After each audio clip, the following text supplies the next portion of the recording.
friends, Mr. Strange here, and today I have a video for you showing you how difficult it would be for this probe to land on the moon. Okay, now what we have here is we have Bertie Slack's little church there that he's built right above there on Mount Hadley, which is now Mount Haddock, thanks to this bird up there who's going to eventually drop the dynamite and blow this water right to pieces. Isn't that right, Slack ass, huh? Whoa, and your little duck down there, he's going to be history too. Well, he already is history, but he's going to be more in the history books. But I have a little guest star for you all today, so let's just have Expat Taffy explain what he thinks the problem here is. All right there, friends? Okay, so take it away, Expat Taffy! Now, here's the photo I used in a previous video, where I showed many anomalies. One being the shadows for this surveyor are not going the same direction as the shadow should be from the limb. That is one thing. The other thing, as you can see, the aerial is fake. It's penciled in and in the wrong position. And coming up you see a photo with more serious anomalies. Here is the cross section of that astronaut's helmet, and as you can see, the aerial is in the wrong position as I showed here. But most important, look what you've got in his visor. You've got a string of ceiling lights in the studio. Now you wouldn't get that on the moon, would you folks? But just take a look at what's coming up. 3, 2, 1, should be flying. Should be reaching our target altitude of 10 meters. And we're going to begin translation. Image processing will have begun if we... That will not be said anywhere though. We should be back in position control and hovering. We should begin descending. And arrest image processing.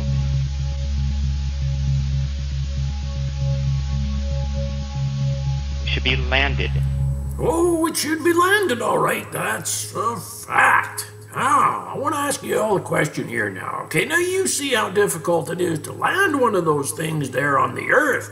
And now we're expected to believe that this rover and this dude up there were put on a rocket and blasted off into space and then detached, orbited the moon, and then landed on the moon right somewhere, well, way back there, somewhere way back here. See, it doesn't really matter because there's no way it could have happened anyway, and this here's on a sound stage. Ooh, a sound stage. And you can see all the rubble here that you see this dude left behind here. You see, he never cleaned up that mess now, did he there? Oh my God. And we're expected to believe all this crap here that NASA's been feeding us for the last 50 years. Well, I don't think so, slack ass. And you can tell that to your little Easter bunny because we sent him packing. See, he's no longer here anymore, eh? Maybe his wife got sick and tired of it, eh? And said, hey, you stay off the computer there and leave Mr. Strange and Taffy alone because they know what they're talking about, don't we, slack ass? Oh, I certainly say yes to that question now, don't I, slack ass? Okay, so we can go on to the next little clip here and see what Expat Taffy's got to say about this. Roll the film. Now, for my next piece of evidence that they are fake, take a look at this photo here. AS16-116-18607. Now, when you take a close look at this, the first thing you ask yourself is, was the driver of this rover smoking dope or something? What you can see to the left of the rover at the top of the hill is some rocks, and you will notice there's a rock right in front of the rover and there's no rocks to the right hand side of it. Now why the heck would he drive smack into a rock when he's got plenty of room on the side to go forward? And I agree 100% with you there, expat, because look at the way this rover is, right? You see the way he's got that right in front of a rock. Now, if you were going to traverse all the way down here, all the way in this area, why would you park on a rock? Now, that doesn't make sense. Unless, for one thing, if this rover were driven by remote control, that would explain an awful lot, wouldn't it? But you gotta keep in mind that that rover and this here astronaut over here, those guys who are said to have been inside of that Apollo capsule when it blasted off from the Earth, but how could that LEM have landed on the moon's surface when it had never been tested, never been fired up, it never been anything, and yet it lands here on the first try with all this equipment on its side? Oh, that's the biggest one I've ever heard, because this is just about as good as the Easter Bunny and Santa Claus.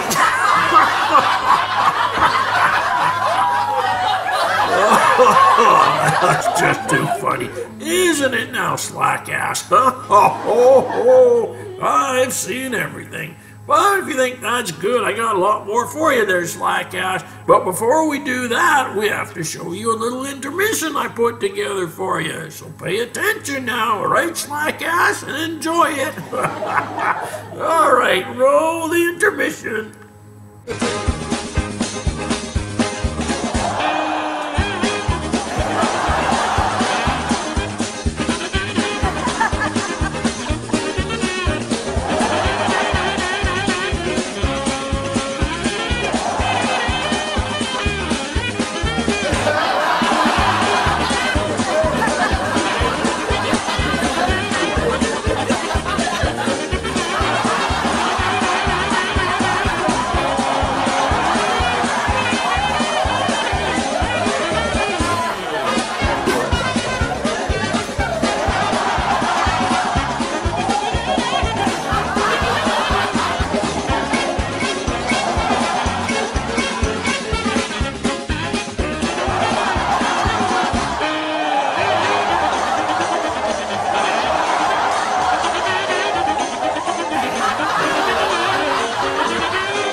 What you think about that, slackass, huh? Oh, see, that's how Taffy and I see you. We see you guys as a bunch of clowns for believing stuff just like this on this photo right up there, AS12-48-7116. Now we have a problem, don't we, slackass? Because did you see at the very beginning of this video where that Morpheus vehicle had so big of a problem trying to land, and finally they did land it. But that was on the Earth, and that was in around 2014, somewhere there, 2012, 2014. Well, it doesn't really matter because it was in the year 2000 before they got that vehicle off the ground and on the ground again without it blowing up. So, how do you think they could have got this lander on the moon in 1969 when they couldn't even get the Morpheus vehicle off of the ground? Barely. And then in that test that was at the beginning there, that Morpheus vehicle actually landed successfully for once. Now look at all the problems that it took to get that thing off of the ground and right back on it again. Not real easy, is it there, friends? So, without further ado here, I'd like to show you another couple of clips, alright there? Alright, let's roll the next couple clips, please. Okay, what I've got here now, we're back with that photo AS12-48-7134. Now, what I done was plotted into Google. When did NASA's Surveyor 3 land on the moon? And here's what I've got. I've copied the text and I've pasted it onto this photo for you to see it.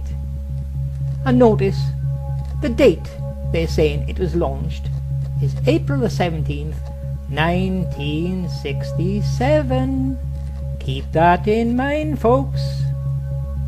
Now just remember, folks, as the brilliant expat Taffy have done in many previous videos, I always keep my trump card to the end, don't I? So that I can take a wet fish and slap the faces of the mentally insane idiots like Bertie Slack and Astrobrand. So I return to that photo from the past once again to carry out a further study using my superior brain. And let me tell you, folks, my brain didn't stop until I spotted something that simply went pop. And here they are, folks, expat Taffy's final trump card. Sorry, NASA, you can't fool the brilliant expat Taffy. Any of you see what these arrows are pointing to, folks? Any of you recognize them? Well, I'll brighten them up here for you to see a bit better. There you are, folks. Any of you recognize them now? Just look at the very bottom one, and you can see a hole through the middle of it. Do you know what they are? They are simply pop rivets. Now, what engineer in his right mind is going to use pop rivets to put together a spacecraft that has to travel all that way to the moon and all the bumps and roughness and everything else? The whole thing would just fall right apart.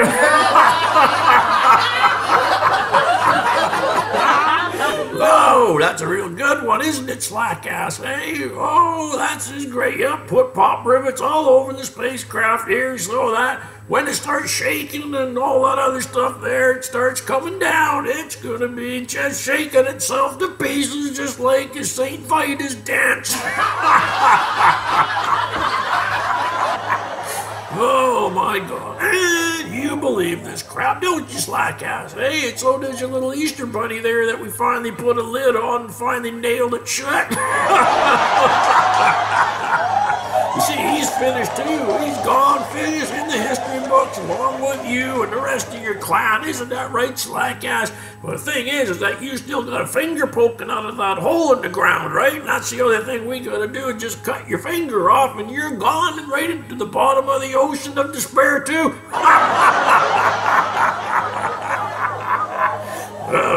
It's too funny now, isn't there, Slackass, huh?